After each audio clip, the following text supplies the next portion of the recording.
Keputusan untuk melayani bersama dengan Tuhan, keputusan untuk ikut Tuhan itu bisa dibenci oleh keluarga.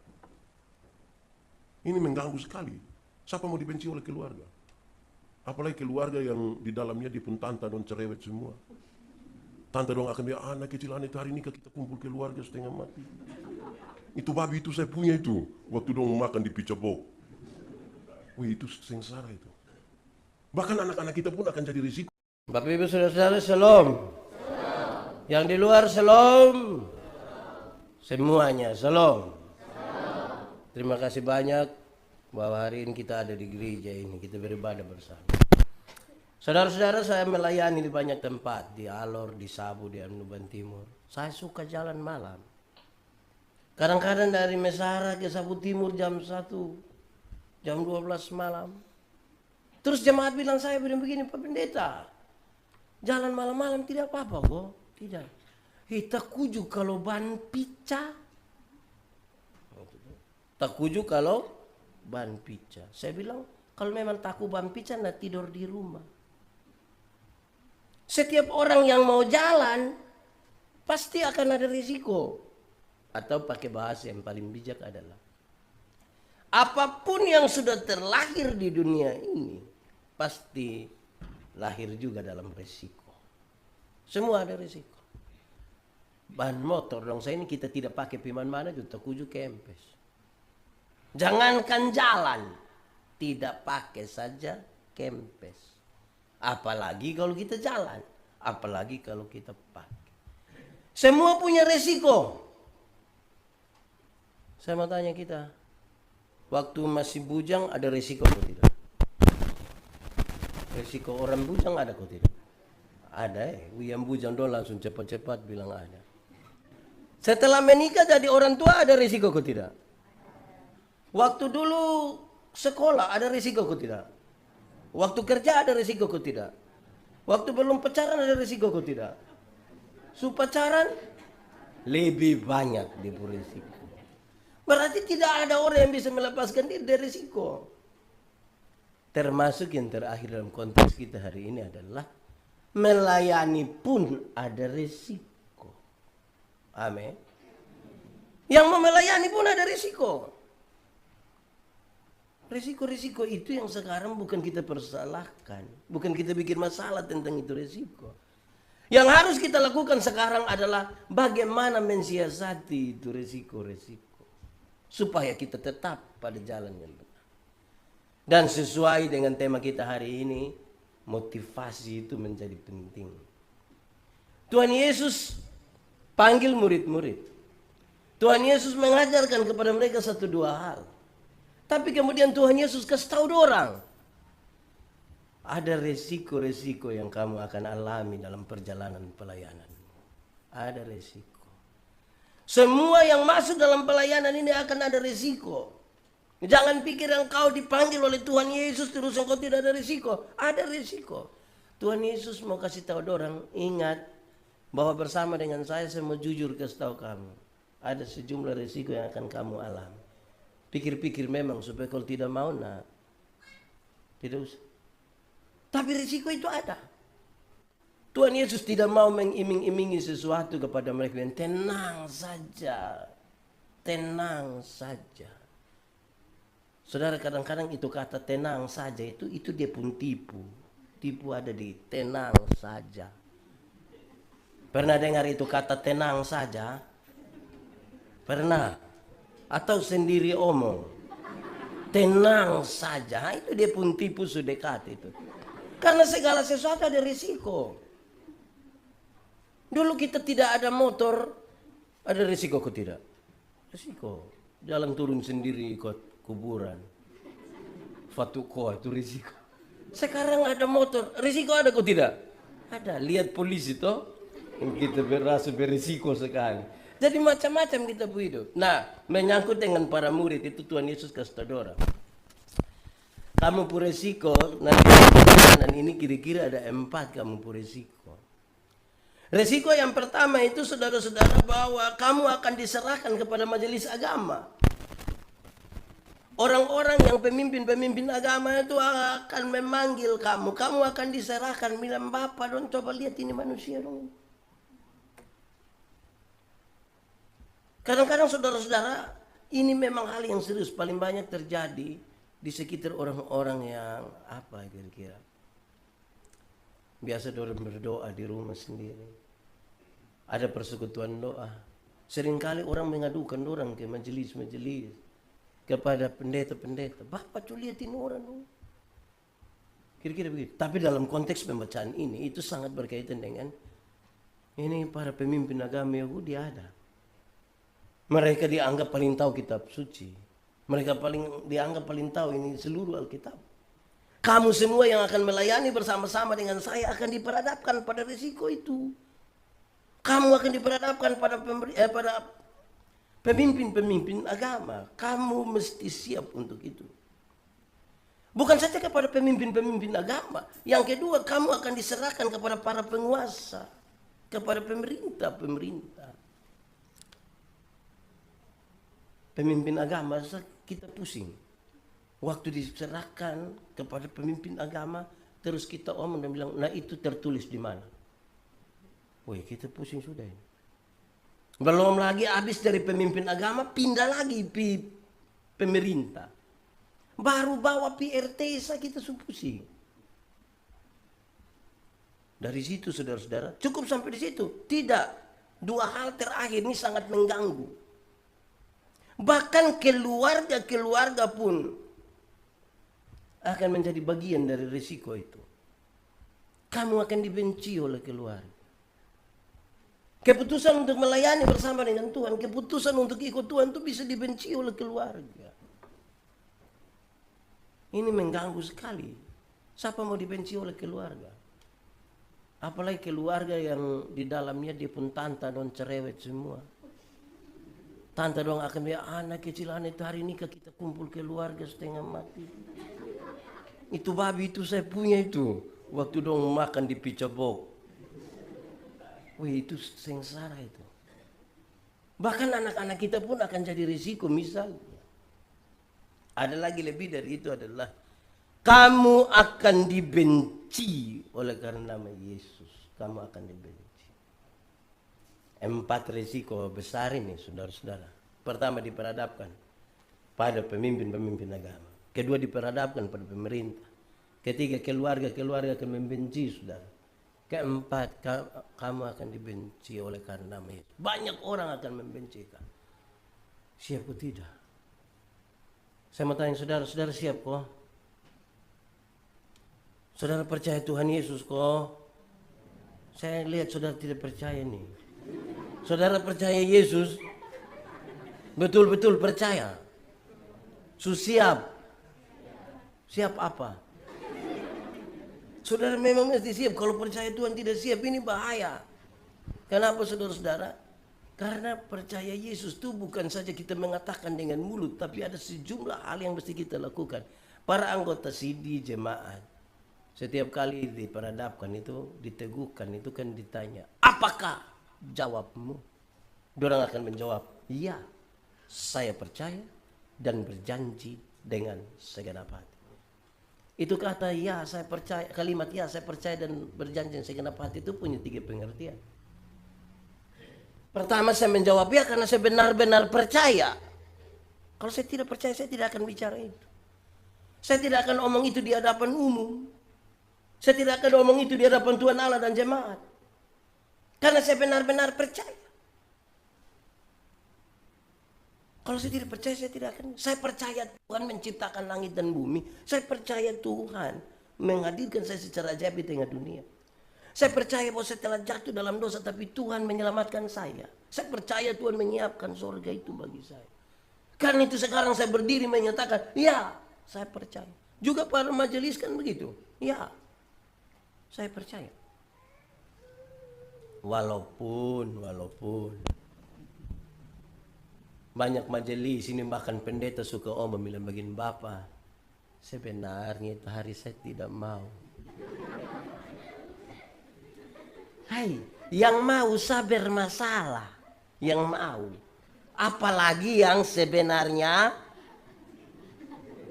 Saya mau tanya dulu, yang di Sion Loti ini sebenarnya mau. Yang mau saja bermasalah. Apalagi yang sebenarnya tidak mau. Banyak juga kok kita pun anak-anak yang CD itu katekesasi pemalas sekali, tapi waktu CD dia datang duluan. Minta memang kameramen datang. Pakai video. Waktu tanya itu dia jawab penuh drama. Apakah jawabmu? Kayak bikin muka sedih itu. Baru dia bilang, ya saya percaya. Drama lah. Nanti habis itu dia bikin itu potongan video, dia kirim ke keluarga dong di kampung, di media sosial. Nanti 6 bulan kemudian dia datang dan dia pun bapak mama kok. Bapak pendeta, mam pendeta, tolong dulu. Kenapa? Tolong saya. Tiap hari tolong lu saja. Kenapa? Saya sunika dinas sama bapak. Terus dia pun bapak bilang, ais namanya anak dong semua begitu, kita mau bilang apalah yang. Dia pun mama langsung bilang, kita orang tua ini tugasnya hanya urusan. Terakhir kami pendeta hanya bilang hoan. Jadi jarak antara kita pun pengakuan untuk melayani dengan penyangkalan itu ke kasar. Di Sion juga ada yang begitu kok. Ada. Itu anak dong ada di sini.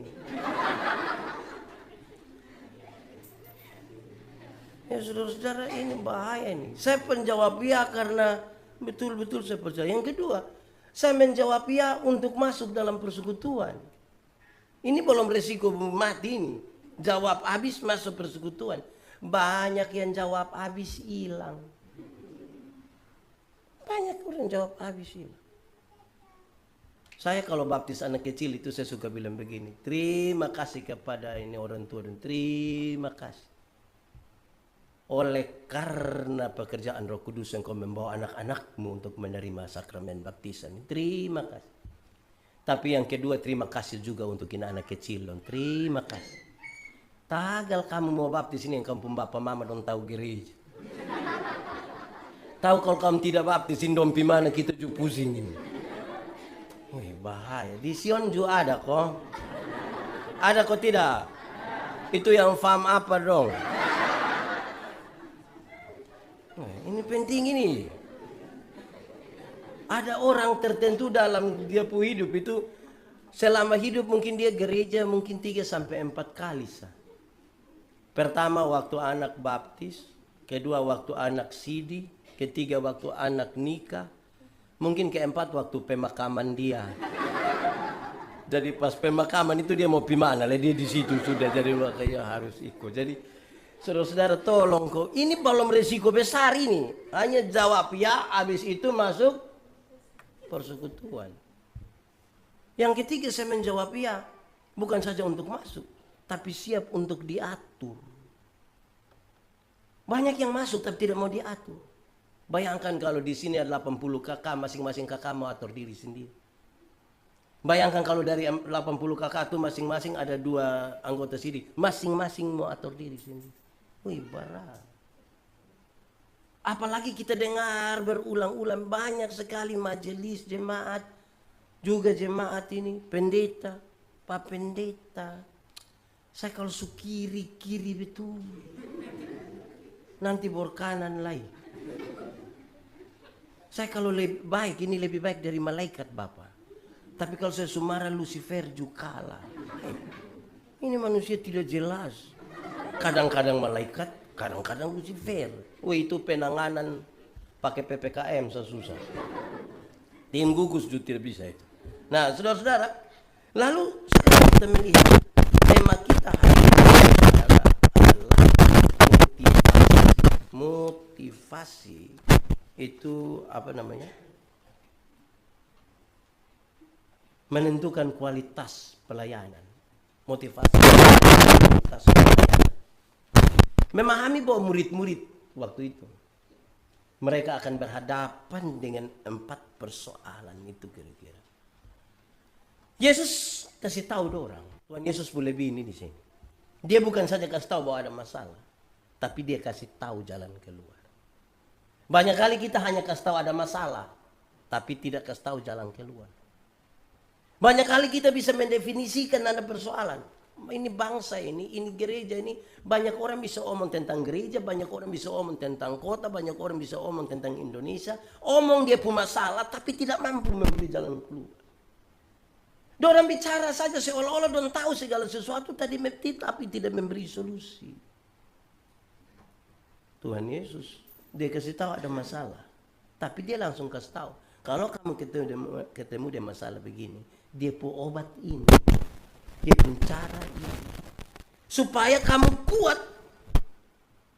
Kamu kuat. Yang paling pertama dia kasih tahu, jangan takut.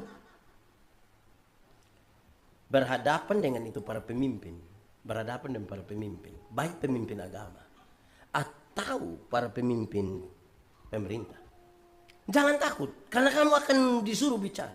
Hei, omong. Jangan takut. Apa yang akan kamu katakan. Karena pada waktu itu Roh Kudus akan mengajar kamu.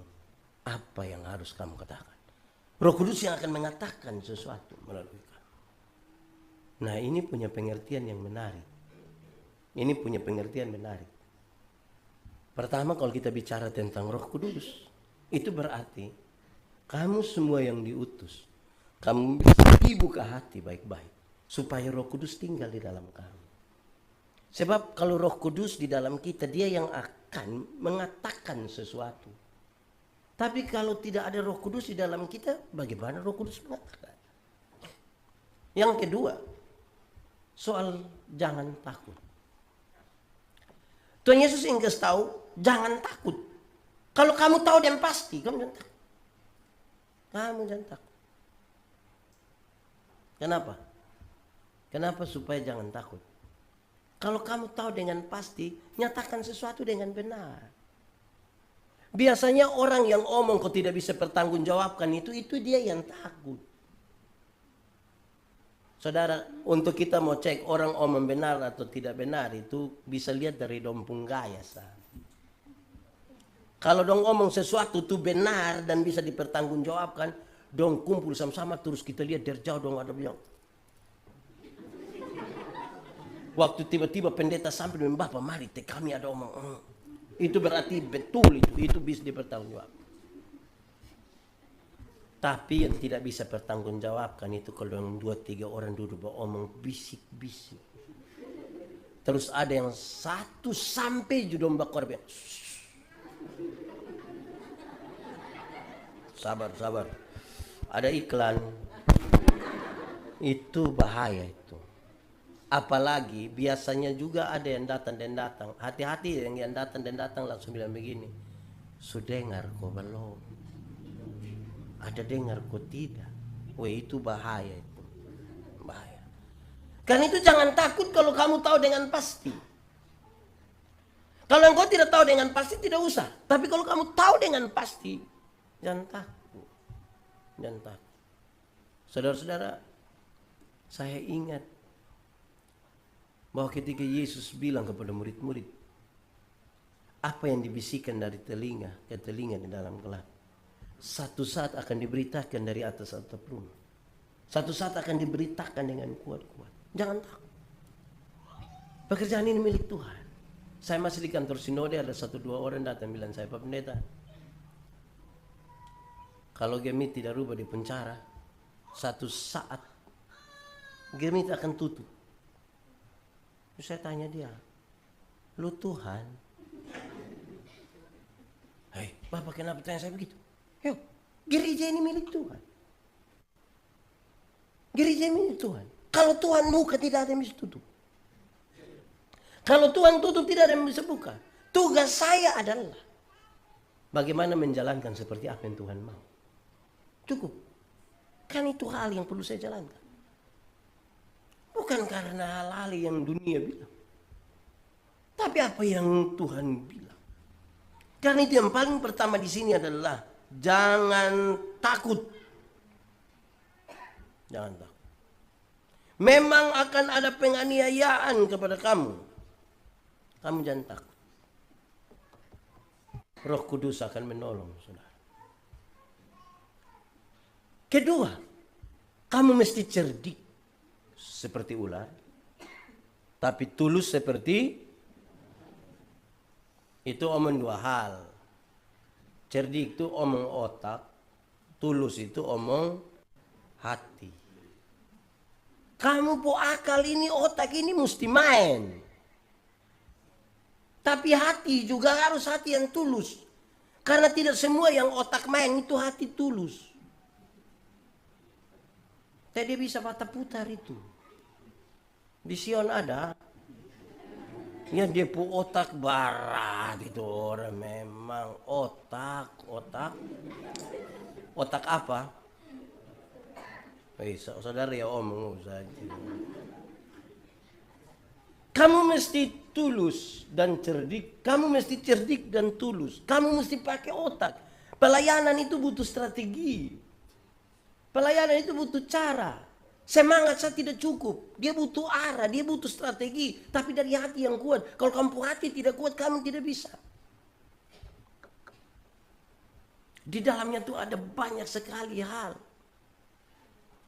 Saya ingat saudara-saudara satu saat berbicara tentang pengampunan. Memang kalau kita tidak siap hati yang tulus, berat. Saya masih melayani di Sabu. Ada satu saat, ada satu tetangga terdekat saya, dia sakit. Dia sakit. Istrinya ada di Kupang. Saya datang lihat dia, saya lihat dia maaf, muntah-muntah, saya lihat ini orang kesakitan sekali.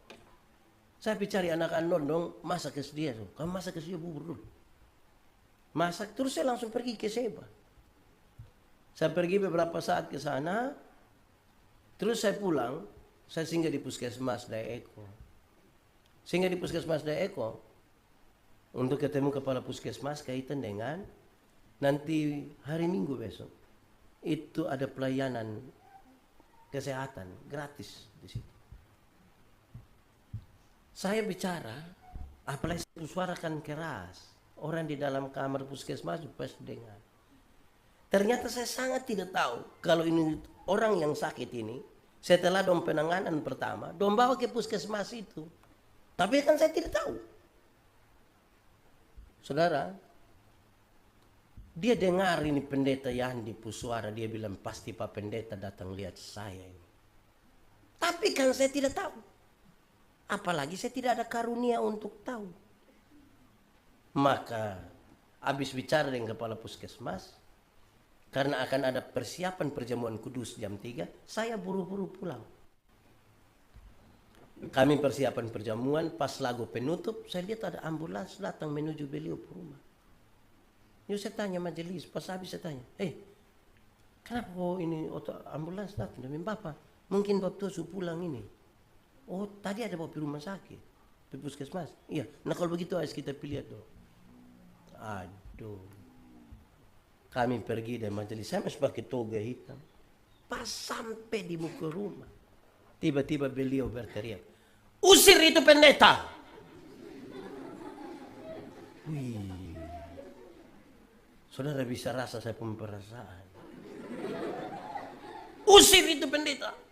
Nah saya lihat ini majelis dong kaget dengar itu kalimat. Saya kan harus menenangkan mereka. Walaupun saya tidak bisa menenangkan saya pun diri. Tapi saya harus menenangkan mereka ini. Saya bilang, oke, mari kita masuk. Rupa-rupanya dia punya istri juga sudah sampai. Saya duduk, dia maki-maki di dalam. Marah-marah. Majelis separuh tidak terima, mereka bilang, Bapak pulang sudah. Engkau pulang, saya tidak. Terus saya bilang dia punya istri, Mama, buat kopi dulu. Itu kopi biar taruh gula, justru saya rasa pahit. Dia maki-maki segala macam, terus saya pulang. Saya tidak sempat ketemu dia juga dengan dia. Saya pulang. Sampai rumah. Masuk kamar itu saya langsung menangis. Masih belum buka toga saya menangis. Tuhan saya salah apa? Saya salah apa sampai begini orang bisa maki saya begini. Saya tidak tahankan waktu itu. Saya sendiri, saya Seba. Malam hari itu tidak bisa tidur. Bolak-balik itu saya berdoa. Tuhan, saya besok mau pimpin perjamuan. Saya minta Tuhan kasih saya tidur sedikit dulu. Tapi yang kedua Tuhan, tidak mungkin besok saya naik pimpin perjamuan pada waktu saya hati ini tidak siap. Karena saya lagi marah dia. Terus habis doa saya bisa dapat tidur. Bangun pagi saya siap bye-bye, ini saya jalan. Ya sudahlah, untuk bikin hati baik saya harus minta maaf di dia. Bayangkan kalau tidak salah baru minta maaf. Karma now. Saya jalan, apapun terjadi saya tidak boleh naik mimbar dengan hati yang panas. Saya harus selesaikan. Makin dekat tuh pikiran kacau. Tapi harus dilakukan. Saya pun motor makin dekat harus lingkar lagi begini kan. Mungkin dia dengar saya pun bunyi motor datang. Saya pun parkir motor di dia pun muka rumahnya. Kenapa saudara lihat saya? Saya parkir motor di muka rumah. Baru standar motor begini dia lari dari sana datang. Saya lompat memang. Ini kita mesti jaga-jaga diri ini. Saya lompat begini ternyata saudara. Dia datang dia langsung peluk saya pun kaki. Dia bilang begini. Bapak pendeta tidak boleh naik mimbar dulu sebelum saya minta maaf di Bapak. Saya mohon maaf saya salah. Padahal pada waktu yang sama dari malam saya berdoa, saya tidak boleh naik mimbar dulu sebelum saya minta maaf. Akhirnya kami dua menangis. Kami menangis kok kamu tertawa. Kami dua menangis. Kami dua berpelukan. Untung waktu itu dong belum ada foto-foto. Tapi saya mau kasih tahu saudara, ini butuh hati yang kuat. Saudara butuh tulus. Tapi saudara butuh otak. Untuk bagaimana mensiasati ini persoalan. Tidak gampang. Apalagi kalau saudara tidak salah. Apalagi kalau saudara rasa diri terhormat. Apalagi kalau saudara merasa bahwa di sini saudara paling geng. Saudara paling inti. Baru kita disuruh merendahkan diri, butuh hati yang luas. Kadang-kadang nih ibu-ibu majelis ini kalau dia mau pimpin atau bapak juga ya supaya adil. Mau pimpin ibadah di keluarga-keluarga ini kan dong pikiran, dong kan cek ini keluarga siapa. Oh, itu hati mesti luas. Saya masih melayani di satu tempat. Ibadah rumah tangga kan ada juga dijadwalkan di rumah pendeta toh. Maka ini kali ibadah rumah tangga hari Jumat di rumah pendeta Yandi. Ini majelis dong siapa yang berani pi khotbah di bab tua. Doran dua batola bahela dong semua batola bahela terai ada ibu satu bilang sudah saya. Tidak apa, saya juga tidak apa. Memang itu paksa diri saya sudah. Saya pergi semua orang sebanyak ini. Mam tua tahu mungkin dia tidak siap mangkali kok atau mungkin dia percaya diri dan dia persiapan. Rupa-rupanya dia ambil orang punya renungan. Datang dia langsung baca. Waktu di kabin pesawat. Yang orang tua dong melihat bilang kabin itu apa?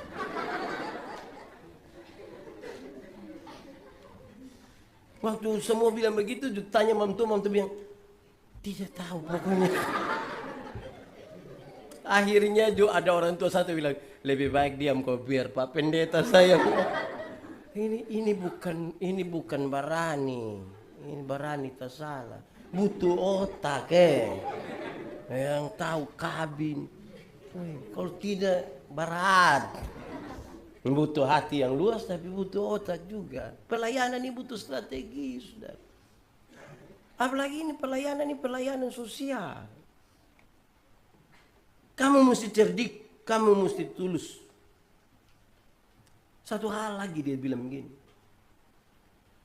Kamu jangan takut hanya karena dong penguasa. Jadi bukan sekedar tahu, bukan sekedar tahu dengan pasti, tahu juga bahwa Roh Kudus bicara. Tapi jangan kamu taruh dalam kamu pemikiran dan perasaan tentang dia yang penguasa yang dapat membunuh tubuh saja. Tapi tidak dapat membinasakan jiwa. Saya pakai kalimat yang agak berbeda dengan jangan takut di atas tadi. Saya mau kasih tahu begini. Jangan gugup. Maka lihat ini pemerintah dong, kita gugup. Saya tidak suruh kita lawan pemerintah. Tapi dari yang semua yang kita tahu dengan pasti itu kita berargumentasi dengan baik. Kita menyampaikan dengan baik. Semua kita sampaikan dengan baik. Jangan takut. Saya lahir besar di Soe. Gemit Evata Soe. Dong punya satu tradisi yang baik juga. Mungkin di Sion juga. Tapi yang saya tahu pasti itu di Soe. Anak-anak ikut katekisasi. Terus anak-anak yang ikut katekisasi ini nanti ada waktu 3-6 bulan pimpin ibadah rumah tangga. Pimpinnya di rayon yang dimana dia ada. Nah itu dia pun bapak, dia pun mama dong ada semua. Wih, Soe dingin begitu bapak. Tapi kalau pimpin ibadah rumah tangga itu bisa meleleh. Bisa. Kenapa saudara? Pimpin kebaktian ini kan kita jarak jauh. Kalau ibadah di gereja ini kan jarak jauh. Saya di sini, bapak mama di sana toh. Ini ada berapa meter ini? Jauh. Tapi ibadah rumah tangga kan tidak ada orang yang dia rumah pun ruang tamu besar ke gereja toh. Sempit bapak. Ini kita berdiri tepat di samping satu orang tua yang mungkin dulu kita guru. Mungkin dia lurah.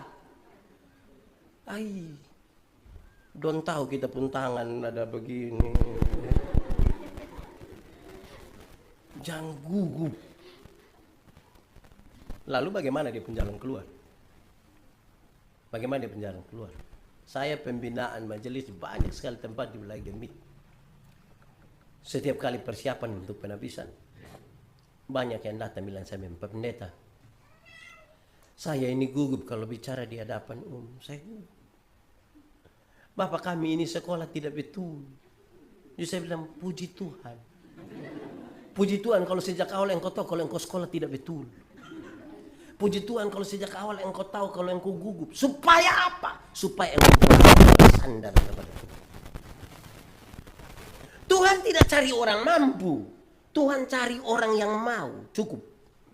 Nanti kalau dia mau, baru dia mampu, nah lebay lain. Tapi banyak yang mampu, tapi tidak mau. Amin toh. Di sini ada yang mampu, tapi tidak mau. Siapapun suami. Jadi bayangkan kalau yang datang dan jadi majelis itu orang yang dia bilang tenang khotbah itu kecil. Kira-kira dia akan berdoa lagi kok tidak waktu siap khotbah? Berdoa kok tidak? Kalau saudara merasa bahwa saudara gugup, saudara tidak mampu, itu doa itu putus kayu batu. Tapi kalau saudara rasa bisa, mau berdoa lagi. Jadi biarlah kita rasa ada kekurangan di situ, tapi jangan gugup, jangan takut, berdoa baik-baik, belajar baik-baik, siapkan hati baik-baik, jangan takut, jangan gugup. Kenapa saudara-saudara? Di Gemit itu dia agak berbeda sih. Gereja-gereja arus utama seperti Gemit, sebutan untuk para pengkhotbah itu beda dengan yang bukan Gemit. Di Gemit itu yang bawa firman disebut pengkhotbah. Kalau di gereja lain disebut pembicara. Itu dua hal beda. Mau jadi pengkhotbah itu prosesnya ada. Penatua, diaken, apa lagi? Pengajar, pendeta, pimpinan kategorial fungsional itu ada proses. Dipilih, peneguhan, pengutusan. Itu proses. Jadi dia akan berbicara karena dia diutus oleh gereja. Kalau pembicara, yang penting dia hebat bawa. Mario Teguh itu pembicara. Bawa omong bagus, memat dia omong kita bisa tangan. Kita pengkhotbah. Supaya kita sadar bahwa kita tidak bisa melepaskan diri dari Tuhan. Kita akan berharap kepada Tuhan. Keempat Tuhan kasih tahu. Jangan menyangkal Tuhan. Jangan menyangkal. Apapun keadaannya jangan menyangkal. Karena ini mulai masuk kepada motivasi. Saya mau tanya kita hari ini. Ada yang mau menyangkal nama Tuhan? Ada yang mau menyangkal Tuhan Yesus? Ada? Dipaksa pun saya yakin tidak ada yang mau. Tapi apakah karena kita tidak mau menyangkal itu sama dengan kita tidak menyangkal? Belum. Saya baca kamus, dia kasih tahu arti tentang menyangkal. Menyangkal itu ada 3. 1. Menyangkal ialah tidak mengakui. Menyangkal berarti tidak akui. Kecuali kalau kita kasih tunjuk bukti baru dia akui. Ini engkau yang bikin terobek toh? Bukan saya, Pak. Ada CCTV. Oh iya tadi. Jadi menyangkal. Kecuali kalau ada bukti. Orang Kristen pernah begitu ke tidak? Saya mau kasih saudara. Yesus dibaptis. Waktu Yesus keluar dari air. Setelah segala macam, inilah anakku yang kukasihi. Waktu Yesus berpuasa, iblis datang begini. Kalau engkau anak Allah, rubah batu ini jadi roti supaya engkau makan. Saudara tahu, dia mau kasih begini. Kalau betul engkau punya kuasa, coba kasih tunjuk. Kasih tunjuk kok saya percaya. Selama engkau tidak kasih tunjuk, saya tidak percaya. Dia mau melihat dulu baru. Bukan itu penyangkalan. Iman itu dasar dari yang kita harapkan. Dan bukti dari yang. Tapi banyak orang Kristen menunggu melihat dulu baru percaya. Dalam teori ini disebut apa? Menyangkal. Tidak mengakui. Nanti lihat dulu baru. Di Sion ada. Ada kok tidak. Dia majelis kok jemaat. Atau majelis jemaat. Kedua. Menyangkal berarti berbantah-bantahan. Menurut kamus. Menyangkal itu artinya berbantah-bantahan. Satu bantah satu, satu bantah satu, istri bantah suami, suami bantah istri, pendeta satu bantah pendeta lain yang macam-macam. Bahkan separuh bisa kutip ayat Alkitab sambil babantah. Kita juga pusing. Ada satu waktu, saya kira saudara tahu cerita ini saya menegaskan kembali. Ada satu orang dia minum sopi. Malam minggu pulang dia sampai rumah kunci pintu.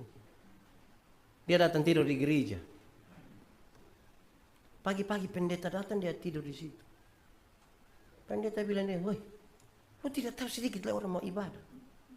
Dia bangun dia bilang, "Tidak tahukah engkau bahwa aku harus selalu berada dalam rumah Bapakku?"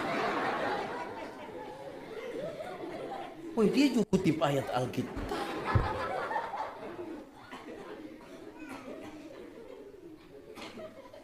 Hati-hati dengan saling berbantah. Saudara, coba saudara ikuti media sosial apa kita ini terlalu banyak baku bantah satu yang lain. Menurut kamus ini dia pun nama penyangkalan. Orang hati yang luas itu tidak saling membantah. Saling memberi solusi, saling menerima. Saling mengampuni, bukan saling membantah. Bayangkan kalau setiap kali suami omong istri, istri om, anak om, lama-lama itu keluarga nama keluarga, wow. Jadi janganlah saling membantah tuh. Kadang-kadang kita pun saling membantah nih, kita bukan mendengar, bukan saling mendengar, tapi orang hanya menunggu waktu bicara. Di rapat-rapat majelis itu gitu tukang bakal lagi satu bolong momen sabar interupsi. Hai, kok mau kasih takut siapa? Ini dalam gereja ini kok papa tidak usah darah tinggi. Kasihan tiba-tiba bapak kaku. Tenang-tenang dulu omong satu dengar yang lain. Di sini ada yang begitu. Dia pakai baju warna apa? Jangan saling membantah. Yang ketiga, menyangkal itu berarti tahu tapi tidak melakukan. Tahu tapi Itu dia benar menyangka. Siapa yang tidak tahu kalau hari Minggu itu hari gereja? Coba kasih tahu saya. Di sekitar sini ini siapa yang tidak tahu kalau hari Minggu itu pasti gereja? Ada yang tidak tahu? Tahu toh? Tapi tidak datang. Betul? Saya mau tanya loh, saya lihat secara umum ini, saudara boleh bilang salah. Memangnya yang hadir paling banyak ini mama-mama kok? Betul kok mama lebih banyak kok? Ini mama janda semua. Ini mama janda kok bukan? Bukan? Teh bapak.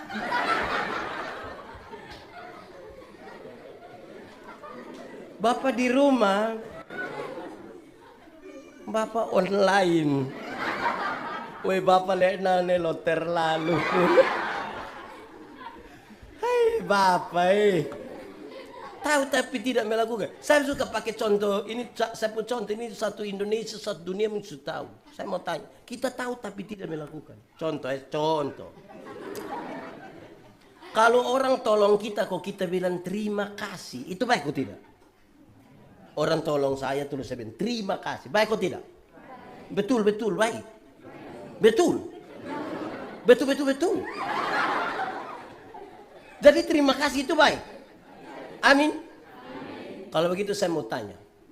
Siapapun suami yang istri bikin habis kopi, dia pun suami bilang, "Mama, terima kasih."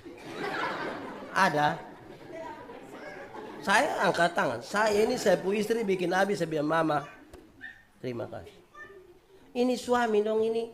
Istri bikin kopi dong tidak terima kasih. Tapi dong pi kupang kau makan di warung ini. Subayar lagi terima kasih lagi. Kadang-kadang don janji itu mbak, ya besok saya datang lah ya. Hati-hati. Di Sion ada.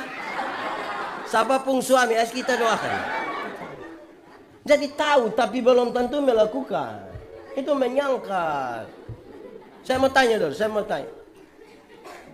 Mengalah itu baik atau tidak? Mengalah itu baik atau tidak? Yakin betul? Betul. Kalau saudara yakin mengalah itu baik, saya mau tanya. Setiap kali bapak dan mama bertengkar, siapa mengalah duluan? Mama kok bapak? Bapak kok mama? Mama kok bapak? Bapak kok mama? Daripada kita saling batola bahela, kenyataan membuktikan bapak mama sama-sama tahu mengalah itu baik. Tapi waktu bertengkar, dua-dua tidak mau mengalah. Malam bapak tidur di kebun dengan ular. Kalau terpaksa tidur satu tempat tidur, mama hadap kiri, bapak hadap bawah, mau kok tidak? Tidak. Bangun pagi mama bikin kopi tapi tidak piantar. Panggil anak kecil satu, baru mama bilang, "Lo piantar kas papa." Bapak terima kopi di ruang tamu, terus bapak bilang, "Teh mama yang suruh kok." Terusin anak dari ruang tamu datang, dia pun mama panggil, kau tanya, "Teh bapak bilang apa?" Di Sion Lotiju ada. Itu ibu Dempa ada duduk di sini.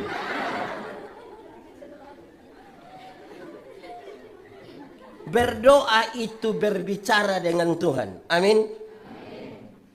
Betul. Tapi saudara lihat, kita ikut acara. Saya pimpin syukuran di banyak tempat.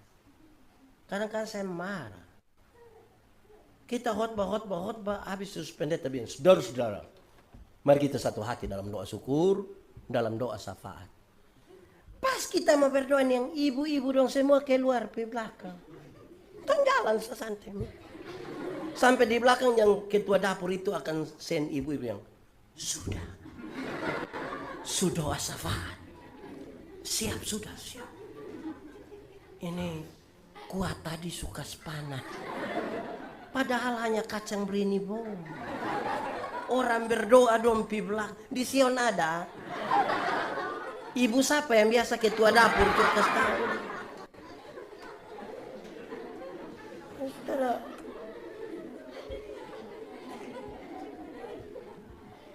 Bayangkan Kita bilang berdoa tuh bicara dengan Tuhan. Berdoa bicara dengan Tuhan, saudara. Tapi coba sebentar. Mungkin sebentar sudah tidak lagi. Tapi biasa kalau pendeta khotbah kota Kujo, pendeta bilang, saudara-saudara, mari kita satu hati dalam doa syukur, dalam doa syafaat. Pas kita mau tutup mata, separuh nanti bilang, di sini juga ada, dia majelis ko jemaat atau majelis jemaat. Tahu dong bikin apa di luar? Bahaya ini. Jadi menyangkal itu berarti tahu tapi tidak dilakukan. Padahal kita tidak mau menyangkal. Nah sekarang saudara, berkaitan untuk menjawab tema. Jadi Yesus suka tahu itu jalan keluar semua. Sekarang kaitan dengan memberi jawab terhadap tema ini, saya mencatat 1-2 hal. Terus kita berhenti sudah. 1. Motivasi yang kuat membuat kita dapat menghadapi tantangan. Motivasi kalau tidak kuat itu ada tantangan sedikit bangun lari. Kita pu anak dong ini mau tes polisi. Push up, lari sore, sit up. Pas masuk, berlutut. 3 hari baterai dia lari pulang. Morkas tahu bilang, aduh, saya cucu tunggal. Aduh. Jadi kalau motivasi tidak kuat, kita bisa lari ke setengah. Di Gemit itu kalau menjadi pendeta Gemit itu, dia punya 3 syarat utama. Syarat pertama itu adalah panggilan. Kaitan dengan apa? Subjektivitas diri, panggilan. Kalau tidak mulai dengan rasa panggilan bahaya. 70% jemaat Gemit ada di pedalaman. Listrik tidak ada, air kurang, sinyal tidak ada. Itu musim hujan anjing saya bisa tanam. Itu kalau motivasi tidak kuat lari. Harus dengan panggilan betul-betul. Itu kapan hari saya di pelayanan di Nontesan. Saya tanya, corona di sini ada corona tidak berani datang. Oi, lu omong hati-hati. Corona motivasi lain, kita motivasi lain. Sudah, motivasi kalau tidak kuat, kita bisa berhenti. Orang, jangankan omong pelayanan. Orang motivasi berumah tangga tidak kuat, ada tantangan sedikit bisa bercerai kok. Kita motivasi pelayanan kalau tidak kuat, nanti tiba-tiba kalau dia omong 2-3 kali di rapat, kita tidak dengar, lama-lama dia sudah parsetan. Pernah dengar itu parsetan? Sendiri omong. Parsetan itu terdiri dari 2 suku kata, par dan setan. Par itu artinya kawan akrab, teman baik, par. Dan setan yang artinya ya setan, nitu. Karena itu par setan artinya kawan baik, deng. Karena itu lebih baik omong par Tuhan supaya kawan baik dengan Tuhan. Motivasi mus kuat. Yang kedua, motivasi itu ada yang benar, ada yang tidak benar. Kalau pelayanan, mesti pakai motivasi yang benar. Mesti pakai motivasi yang benar. Sebab motivasi kalau tidak benar, tindakannya juga tidak benar. Motivasi dalam pelayanan itu hanya satu, memuliakan nama Tuhan, titik. Jangan ada motivasi lain. Sebab kalau pelayanan kita taruh untuk motivasi yang lain, nanti sebentar kita bangun lari. Kualitas pelayanan yang menjadi hilang. Satu-satunya motivasi untuk melayani adalah memuliakan nama Tuhan. Tidak boleh taruh motivasi lain di situ. Ketiga, motivasi yang benar itu membuat kita mengembangkan seluruh talenta, karunia, segala macam untuk memuliakan Tuhan tadi. Saya kasih contoh Ini untung ada PPKM, jadi orang tidak banyak main. Sebentar ya menyanyi juga hanya saat tidak apa-apa. Tapi saya mau kasih tahu, di banyak gereja, waktu dulu belum ada pembatasan. Kadang-kadang ada hari Minggu yang sama sekali tidak ada paduan suara vokal group. Ada kok paduan suara vokal group, dong dari bawah bilang, Itu kalau minggu biasa.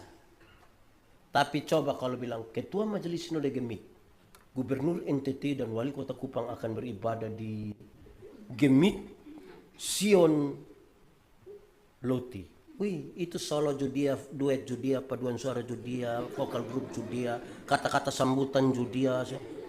Ya, semua lusa sudah kita. Ya motivasi. Itu motivasinya makam puji nagar mana?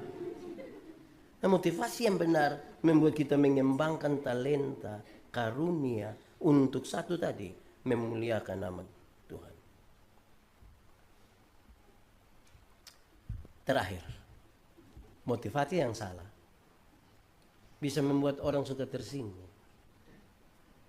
Sedikit-sedikit tersinggung. Sedikit-sedikit tersinggung. Sedikit-sedikit tersinggung. Tersinggung kok sedikit-sedikit. Motivasi yang tidak benar itu dia tidak mau kalau dia diomong. Omong dia pusat dia tidak mau. Motivasi yang tidak benar itu tidak bisa mengampuni. Motivasi yang tidak benar itu mau tampil sendiri. Bikin diri inti. Yang utama. Nah ini hal yang tidak boleh ada dalam pelayanan. Karena apa? Tidak ada lain. Supaya Tuhan ini. Kamu berharga di hadapan Tuhan. Tuhan Yesus bilang. Burung pipit dijual 2 ekor seduit. Duit itu sama kayak sen, mata uang paling kecil pada zaman zaman. Ini burung bisa 2 ekor, 1 duit. Wih, kasihan burung pemurah. Tapi Tuhan sayang. Apalagi kamu, dia bilang. Rambut di kepalamu pun terhitung semuanya. Termasuk sapu rambut. Terhitung semua. Karena itu kita yang berharga nih, jaga. Saya akhiri khotbah ini, saya mau kasih tahu saudara. Tuhan itu, saya mau tanya, menurut saudara Tuhan Maha Kuasa atau tidak? Saya ulangi, menurut saudara Tuhan Maha Kuasa atau tidak? Betul. Yakin. Terus Tuhan yang Maha Kuasa itu dapat melakukan pelayanannya sendiri atau tidak? Tidak. Kok tadi kau suruh bilang dia Maha Kuasa? Tuhan Maha Kuasa, amin. Saya lihat saudara mulai ragu. Kalau saudara percaya Tuhan, dia ragu-ragu, saudara tidak punya motivasi yang kuat. Saya tidak mau tanya lagi. Karena pasti saudara bersuara nanti kuat. Tapi saudara, saya mau kasih tahu saudara, dengar baik-baik. Tuhan Maha Kuasa. Dia mampu melakukan semua yang dia mau lakukan. Semua. Lantas dia panggil Yandi. Dia panggil 12 murid. Bukan karena dia tidak mampu. Tapi dia mau kasih tahu. Ini sebuah penghormatan buat kamu. Ini kehormatan kalau kita dipanggil dalam pelayanan. Bukan karena dia tidak mampu. Dia bisa melakukan sendiri. Tanpa saya. Tanpa kita semua. Tapi dia panggil saya. Itu kehormatan. Tugas saya adalah menjaga kehormatan pelayanan. Banyak yang terima habis kehormatan pelayanan, tapi tidak menjaga kehormatan itu. Kenapa Tuhan panggil saya? Kenapa Tuhan panggil Abraham, Ishak, Yakub semua?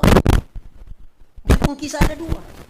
Kisah pertama, supaya kamu melihat, mengalami, merasakan, dan kemudian mengatakan kepada orang lain. Karena ini panggilan jadi saksi. Kamu mesti dipanggil untuk melihat, mengalami, merasakan, dan mengatakan kepada orang lain. Tapi yang kedua, manusia ini dipanggil karena ini ada punya hubungan yang sangat kuat dengan Tuhan. Menciptakan manusia aman semuanya, menyiapkan semuanya. Tapi kemudian karena manusia mau melangkah melewati batas, dia jatuh di dalam dosa. Saya mau tanya saudara, waktu manusia jatuh dalam dosa, Tuhan Allah tinggal diam? Tidak tinggal diam. Karena dia tidak tinggal diam, dia tidak mau kita binasa, dia panggil satu orang. Kamu tuh yang buat dosa, kamu juga yang akan berproses di sini. Itu orang dia bernama Abraham. Dari satu orang menjadi satu bangsa, namanya Israel. Dari satu bangsa menjadi seluruh umat manusia, termasuk saya dan saudara. Bukan karena dia tidak mampu untuk itu. Tapi supaya kita yang jatuh dalam dosa lihat apa yang Tuhan kerjakan. Supaya pengakuan kita itu hanya untuk pengakuan Tuhan. Saya mau kasih tahu saudara, kita nih bangun pagi saja, orang yang mengaku percaya pada Tuhan, dia bangun pagi saja, dia akan bersyukur. Banyak yang tidur tidak sempat bangun. Bayangkan kalau tadi pagi Tuhan tidak kasih bangun kita. Ini hari siapa kubur siapa? Orang yang percaya kepada Tuhan, orang yang beriman, dalam satu peristiwa yang sama, di pernyataan akan berbeda dengan orang yang tidak beriman. Supaya saudara lihat bagaimana Tuhan bekerja di luar. Ini yang kita sebut dengan tangan Tuhan yang bekerja dengan tidak kelihatan. Bukan karena kita. Otto jalan dari sini, Picamplong, tabalik. Dari sini, Pisoet, tabalik, di Camplong, tinggal 2 orang yang selamat. Satu orang beriman, satu orang tidak beriman. Yang beriman bilang, untung Tuhan saya selamat. Untung. Yang tidak percaya Tuhan akan bilang, untung tadi saya lompat cepat-cepat. Di satu peristiwa yang sama. Jadi kalau saudara percaya Tuhan dia ragu-ragu, saya kira motivasi kita akan sangat bermasalah untuk kualitas pelayanan kita. Bayangkan ada orang melayani Tuhan. Bapak, seberapa periode? Saya begini-begini 4 periode, Pak. Bapak yakin masuk surga? Tahulah ini. Selama ini Bapak ngomong apa? Tuhan memberkati kita.